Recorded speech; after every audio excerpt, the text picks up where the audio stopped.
hii dunia. Waziri Murkomen, umemalizana na mambo ya security.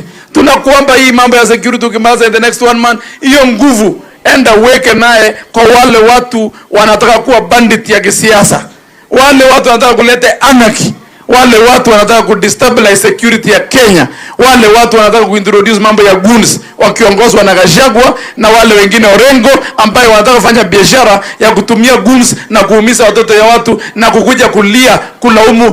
Mtu analia, anapigana akilia, unafikiri yeye ni victim na kumbe yeye ndio perpetrator ya ile ukora. Wale watu utumie hiyo nguvu kama hiyo waziri, deal na hao macho kwa macho, ili Kenya yetu kutoka Nairobi hadi kule Kibish hadi Mombasa ikuwe na security na watu waweze kuishi kwa amani, na wamama wasikuwa wanachapwa, watoto wasikuwa wanaumizwa sababu ya bandit ya kisiasa ambayo wanaongozwa na walagai na wakora wawili watatu wanataka kudestabilize security ya Kenya. Sasa nyama ndio ati achama kwa saidi huyu kamget huyu unaona hii timu ya viongozi